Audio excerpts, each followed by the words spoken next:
सास ननद मोरी जन्म की बैरन, सास ननद मोरी जन्म की बैरन। जी हाँ, आज हम इन्हीं दो आदरणीय महिलाओं के बारे में बात करेंगे।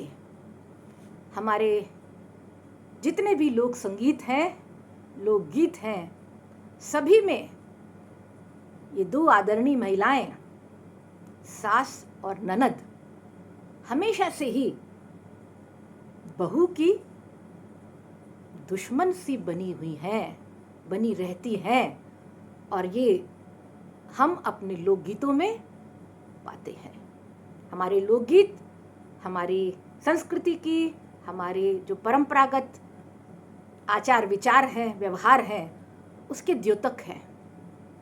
तो ये लोकगीत हमें बताते हैं कि हमारे परिवारों में सास और ननद बहू से किस प्रकार का व्यवहार करती है। ऐसा क्यों? क्यों महिला ही महिला के विकास में बाधक है? क्यों जिस बेटे को बड़ी धूमधाम से बारात ले जाकर शादी करके बहू को लाते हैं, उसकी आरती उतारते हैं, उसके कदमों की छाप हम घर में लाते हैं और उसको बड़े ही रस्म और रिवाज से अपनाते हैं, पर कुछ दिनों में ऐसा क्या हो जाता है कि सास बहू प्रतिद्वंदी बन जाते हैं? क्यों? आज के बदलते समाज में हम कुछ परिवर्तन तो देख रहे हैं। पढ़े लिखे समाज में ये परिवर्तन आया है और आना भी चाहिए। पढ़ी लिखी सासें बच्चों का सामाजिककरण बहुत अच्छे से करती हैं।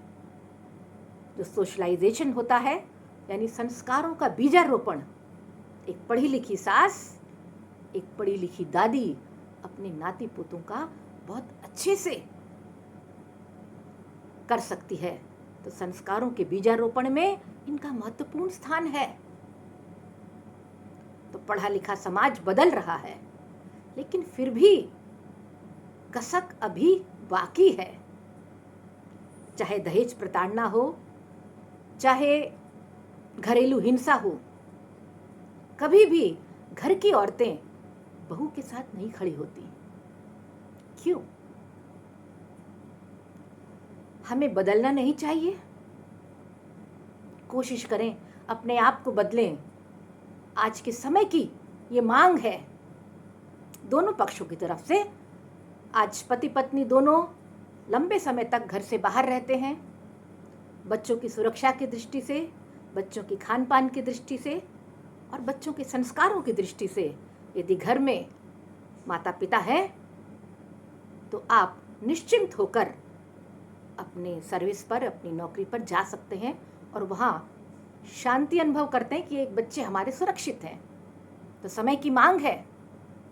और आजकल एक या दो बच्चे हैं, वृद्धावस्था में भी आपकी ये मांग है, सासों की तरफ से मैं बोल रही हूँ कि उनकी ये मांग है कि उन्हें भी बहुत सारे जगहों पर एडजस्ट करना चाहिए।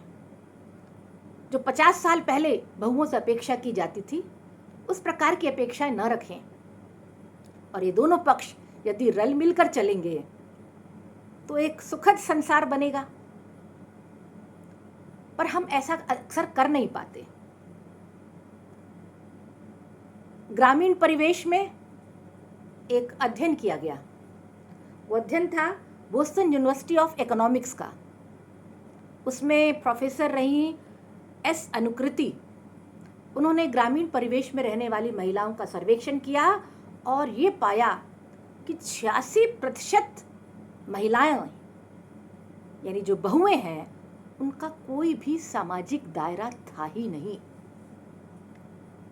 पति से और सास या उसके कुछ संबंधियों से ही उनकी बातचीत होती थी। 22% का तो अपनी माँ और बहनों से भी कोई संपर्क नहीं।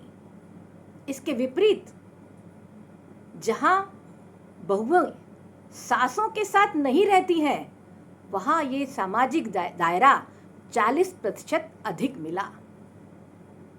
तो भाई सासों को अलर्ट हो जाना चाहिए। क्यों है ऐसा? सिर्फ इसलिए ऐसा है, चाहे सास हो चाहे नंद हो, हम अपने लिए और दूसरों के लिए, विशेषकर बेटी के लिए या बहू के लिए, अपने लिए या अपनी भाभी के लिए अलग अलग प्रकार के विचार रखते हैं। और ऐसा एक मनोवैज्ञानिक सर्वेक्षण में पाया गया। व्यक्तिगत प्रत्यक्षीकरण, वैयक्तिक प्रत्यक्षीकरण, पर्सन परसेप्शन, इसका एक सर्वे किया गया। उसमें लड़कियों को दिखाया गया एक महिला का चित्र जिसमें वो वेस्टर्न ड्रेस पहने हुए है, एक और महिला का चित्र जिसमें वो भारतीय परिधान, ट्रेडिशनल परिधान को पहने हुए है। उसमें से उन्हें पूछा गया, आप किस प्रकार की महिला को पसंद करेंगी या अपने आप को आप किस महिला के रूप में देखती हैं?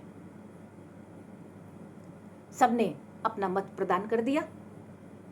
कुछ देर बाद उनसे फिर वही चित्र दिखाया गया और पूछा गया कि यदि आपको अपनी भाई के लिए पत्नी पसंद करनी है, यानी अपने लिए भाभी लानी है, तो आप किस प्रकार की महिला को पसंद करेंगे? फिर उन्होंने अपना मत प्रदान कर दिया और जो रिजल्ट निकला उसमें आप सच मानिए कि अधिकांशतः लड़कियों ने अपने लिए जो परिधान चुना, जो महिला चुनी, वो वेस्टर्न ड्रेस वाली थी, और जो अपने लिए भाभी का चुनाव करने की बात आई उसमें सब ट्रेडिशनल ड्रेसेस पहनी हुई उस भारतीय परिधान में जो महिला का चित्र था उसको पसंद किया। है ना? अपने लिए मापदंड कुछ और, दूसरे के लिए मापदंड कुछ और।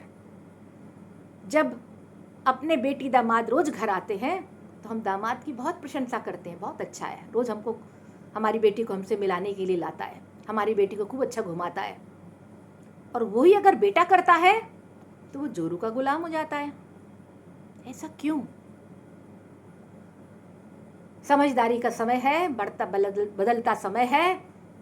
हम सब मिलकर जो महिला पे दोषी होने का जो आपको प्रमाण पत्र दिया जाता है, हर सास को दिया जाता है कि सास जो है वो बहू के हमेशा विरुद्ध रहती है, प्रतिद्वंदी रहती है, तो आइए इसको बदल दें। नंदे भी अपने आप में अंदर बदलाव लाएं, प्रतिद्वंदी नहीं बने, सौतिया डाह नहीं रखें। वो बेटे की पत्नी है, बेटे को सुख दे रही है। आपका भी अधिकार है कि आप अपने बेटे से बात करें, अपनी बहुओं से अपेक्षा रखें, सब चीज़ आवश्यक है। आपका अपना अधिकार भी है तो अपने कर्तव्य भी हैं। हमको दोनों नहीं पूरे करने चाहिए? क्यों हिंसा में हम बेटे का साथ देते हैं, हम बहू के साथ क्यों नहीं खड़े होते? क्यों स्त्री भ्रूण हत्या की बात आती है, बेटे की चाह आती है, तो माँ और बहन दोनों बहू के पक्ष में खड़ी नहीं होती, जबकि वो भी महिला है। तो सभी महिलाओं से मेरा निवेदन है, आप चाहे ननद हों चाहे आप सास हों, बदलता समय है। यदि आप समय के साथ नहीं बदले तो समय क्या करता है, जो उसके साथ रल मिलकर नहीं चलता है उसको स्वतः ही समाप्त हो जाना पड़ता है। तो रिश्ते समाप्त नहीं होने चाहिए, रिश्ते तो बने रहने चाहिए। पूरे परिवार की खुशबू उस रिश्तों की खुशबू से बनती है। घर इन्हीं रिश्तों की खुशबू से रल मिलकर बनता है। दीवारें इन रिश्तों की खुशबू से महक उठती हैं। यदि सास, बहू, पति, पत्नी और घर के सभी सदस्य मिलकर एक सुखद घर की कल्पना करें, एक सुखद परिवार बनाएं, तो क्यों ना इस प्रकार के जो गीत ट्रेडिशनल रूप से हमेशा सास को जो ताने देने वाला है या बहू को ताने देने वाला है, सास और ननद हमेशा दुश्मन बनी दिखती हैं, आज वो सहेलियां बन सकती हैं। एक फिल्म का गीत है, ननदी में देखी है बहना की सूरत, सासू जी मेरी है ममता की मूरत।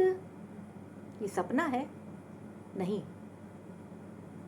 साकार हो सकता है यदि आप और हम सोचें, आप और हम बदलाव लाने की कोशिश करें, आप और हम मिलकर एक सुखद परिवार बनाने की कोशिश करें, महिला होकर महिला का साथ देने की कोशिश करें, सही बात पर रहने की कोशिश करें, तो निश्चित ही जो सास और बहू का 36 का आंकड़ा है जल्दी ही 63 के आंकड़े में बदल जाएगा। मेरा आप सभी से निवेदन है कि सोचिए, विचारिए और बदलाव लाइए। नमस्कार।